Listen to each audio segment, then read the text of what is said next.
exercise is really so important when you speak about somebody who has cardiovascular disease or PAD. Do you have any exercise guideline recommendations? And I think it depends, obviously you're going to say upon the patient and their general health and well-being, but what are the recommendations? Well, I think the recommendations are firm, no matter what patient population we're dealing with. And I've stressed to my patients all the time, no matter what degree of heart disease you have, there's no degree of heart disease that can't benefit from exercise. So we like our patients to exercise at least 3 times a week or every other day, preferably. And there's nothing wrong with exercising every day if you can find the time to do it. And that's the thing we struggle with in our society, is finding time to do this. But I tell patients, you actually have to structure exercise. You can't say, I'm going to do it when I get a chance, because we all know, you and I both know, that magic time doesn't come around. It just doesn't happen. So you need to figure out a time, whether it's in the morning, whether it's before dinner, later in the day. You need to find a time to pick a good 20, 30 minutes to do, and what we prefer is aerobic exercise, isometric exercise, weightlifting and things like that. Not terribly beneficial for the heart. A little bit of lightweight for muscle tone certainly is good, but aerobic exercise, walking, stationary bike, treadmill, rowing machine, things like that. Those are what benefits the heart the most. I think as a young person grows up, they're in high school and then they're in their 20s and 30s. I think a young person always feels kind of great, and there's that sort of sense or feeling that, my health is going to be great forever. I feel good, I'm active, I can do what I want. But what would you have to say to somebody who is a younger person about being proactive about their heart and taking health precautions early in life? First of all, I think it's important to understand that just being young doesn't exclude you from heart disease. I've been doing this, I think I started my cardiology training in 1986, and I can't tell you how many 20-year-olds I've seen who have unfortunately have had heart attacks, who have bad vascular disease. Most of them have some genetic predisposition, but not all of them. So I think it's, the term we use is called primary prevention. Once somebody has a heart attack, it's called secondary prevention. Well, we've already, we feel we failed if we wait till somebody has a heart attack. The system's failed. And you can never start too early. And again, we stressed this earlier. If you're 20 years old, you need to know your numbers, what your blood pressure is, what your blood sugar is, and what your cholesterol is. And you need to understand the consequences of smoking and how important therapeutic lifestyle changes are in primary prevention. And I can't stress that enough. I'm really excited to hear about some of the advances that are going on in technology and research, and you have so many of them to say, and what's going on? Well, I can, we're really, really excited about the research that we're doing at St. John's through the whole spectrum of cardiology. And I think it's important for the viewers to appreciate, what we do, and that you have a major tertiary heart center in your community, and that we're doing all of this amazing research. Now, some patients, I think, doing research, I have to see the residents and the fellows, and it's not good, but I tell you, the research allows us access to this state-of-the-art technology way before most hospitals will get it. And it allows you to be at the cutting edge. There's no question about it. We have devices at the hospital that nobody else has. And what are some of those? Well, we have 3 or 4 different atherectomy devices that we're studying for the periphery. We've got major experience with the periphery, but one of the devices we're actually bringing to the heart now to cut away calcified plaque. Calcified plaque is very difficult to treat because a balloon can't expand it. Oftentimes we'll fracture a balloon trying to crack calcified plaque. But with these new devices, we think we're going to be able to cut away this calcium and then be able to safely put a balloon and a stent in, either in the leg or the heart, to help patients. That's really amazing. And my partner, Dr. Davis, was first in the state and one of the first in the country and the world to use a new technology called a drug-eluting balloon. It's a drug balloon coated with a pharmacologic agent that prevents scar tissue and recurrent blockage. We're doing some new studies in our electrophysiology lab with different devices, different defibrillators that may help patients. I think one of the things we're most excited about is we just got awarded through Medtronic and the FDA the core valve, which is a artificial valve to replace a blocked aortic valve that we're able to do through a catheter. Not open heart surgery. So you're able to possibly replace a heart valve through a catheter, just as somebody would have a heart catheterization as a test, you're able to use that same sort of technique in order to replace a valve. Yeah, we would advance. That's amazing. It is amazing, and it's, we were in Germany in February to see this in action in Leipzig, in the busiest hospital in the world, and we're now bringing this technology to St. John's, and it is amazing through a catheter to be able to advance a aortic valve, position it, and then deploy it without open surgery is amazing. That is amazing, and where you do the majority of your work in a hospital setting at St. John Hospital, Correct. you really have a lot. You're a leader in many of the aspects of a cardiovascular center, and either in the state or in the country, aren't you? Well, we certainly feel that way, and I think the research that we do would support that. We're probably one of the, if not the leading center in terms of treating peripheral arterial disease.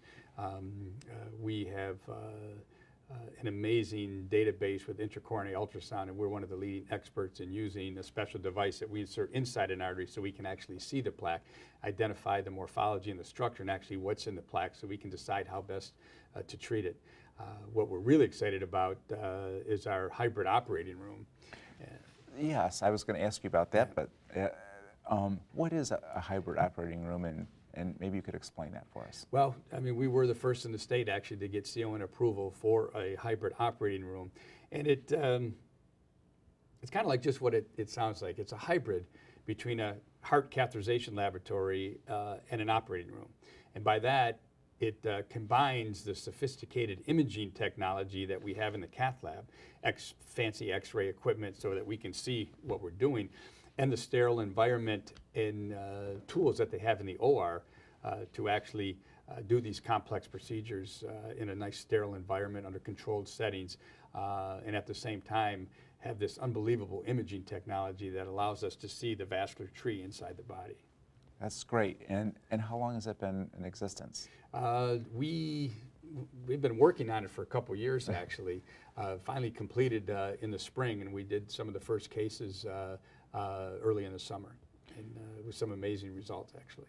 And through generous gifts and donations, advances in technology and research are being able to be brought into our own community.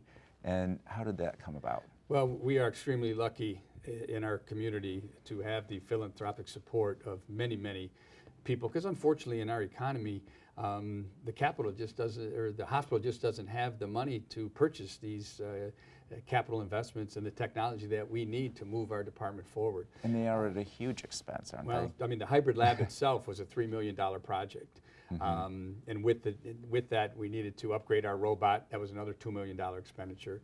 And we were extremely lucky and blessed to have Ms. Gretchen Valade, who is a Grosse Pointe resident, provide us with the generous gifts to actually put the hybrid lab in and purchase the robot. Without that, we wouldn't have that technology, unfortunately. And she's been very generous in many aspects of many other philanthropic things that she does. She has.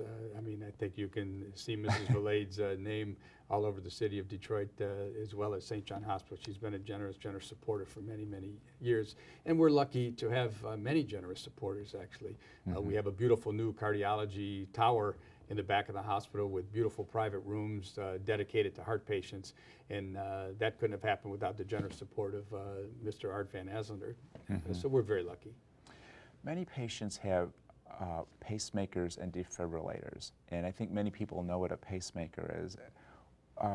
Can you run us through those two devices? Without confusing everybody, all defibrillators have ability to pace. All pacemakers don't have ability to defibrillate. So a defibrillator is a special device, typically with 2, sometimes 3 wires that are inserted into the heart, and there's a generator, typically sits in the upper part of the left chest, that analyzes the heart rhythm continuously. Mm-hmm. And if it sees that the heart rhythm is significantly abnormal, the heart rate goes up, it has the ability to provide an internal shock to the heart to get the heart rhythm back to normal. So it's no different than seeing somebody collapse and you bring the paddles in and put them on. This is the ability to do that quickly before a patient will even collapse. A pacemaker, on the other hand, doesn't have the ability to do that. It just analyzes the rhythm. We put a predetermined number in the pacemaker, for instance, 60. If your heart's beating at 61, the pacemaker will just shut off. It just sit there and analyze the rhythm. But if your heart goes below 60, then the pacemaker will kick in and pace your heart to allow it to beat at whatever rate we determine. Does any of this information that these devices have communicate with their cardiologist's office? Well, Is it possible? it is. It's amazing how this technology has evolved. So now, anybody who has a defibrillator, we're able to put a little device in their bedroom, for instance, and it analyzes the battery function, it analyzes that it's working appropriately, and it sends this information to us, to our office through the internet. Typically, patients would have to come into the office every 3 to 6 months to get their device analyzed. Now we're able to do that remotely at home. Really amazing. It is. And what about newer medications that are available to help to control hypertension, coronary artery disease, and various other things? Well, you know, I'm an interventional cardiologist. That's what I'm trained to do, and that's what I love to do. I love to help patients who have coronary disease. But I tell my patients all the time, I'm just a high-tech plumber. That's it. And if a plumber comes to your house, unplugs your sink, doesn't mean if you don't take care of it, it won't plug up again. And I stress this to my patients all the time. And the medications we have been shown time and time again. And patients don't like to take medications. And they hear from their neighbor that, you know, you shouldn't take this, it causes this, causes that. But There's a lot of hearsay going on. There is, but I tell patients all the time, and I think it's very important. There's only 2 reasons to treat a patient for a problem, and 2 reasons only. And that's to make a patient feel better and make a patient live longer. Almost all the medications that we use to treat hypertension and heart disease have been proven to make people live longer, and that's why they use them. In some patients, they can actually cause regression of the disease. They can improve over time, and I've seen that happen time and time again. That's the exception rather than the rule. I tell patients if we can prevent progression with the medication, that's a huge success, and we can do it most of the time. What about through foods and diet or nutritional supplements? Is there anything that you would recommend for a healthy heart? Well, I tell patients all the time as well, there's nothing real fancy about a heart-smart diet. There really isn't. But therapeutic lifestyle changes, which the patient can take responsibility for, are huge. So sure, we all need to eat a good health-conscious or a heart-smart diet. And we need to avoid saturated fat. A lot of sugar, in my opinion, is bad. Sugar gets, if we can't use it, we can't burn the energy that fast, it ends up getting stored as glycogen stored in fat right in our middle. So saturated fat and sugar are the 2 things. Certainly eliminate saturated fat if you can, and minimize sugar and the high glycemic carbohydrates, which we refer to, which is bread, pasta, rice, potatoes, and cereal. Oh, all the good things, of course. Of course. And Dr. LaLonde, how would a potential viewer get to see you if they would want to see you as a patient or be interested in some of the things that you're involved in? Well, certainly they can call our office. As we said, I'm Chief of Cardiology at St. John Hospital Medical Center. I have the privilege of leading that division. But I'm also in private practice with Eastlake Cardiovascular. We have a very busy private practice, but we love seeing new patients. Do you have a phone number? I do. It's 586-498-0440. They can call anytime and get in, depending on the severity of the problem would dictate how soon we can get them in. And do you have a website? I think the preferred website for me is just my website at the hospital, which is Okay. thomas.lalonde@stjohn.org. And we also have a website for our group, which is eastlakecv.com. Okay.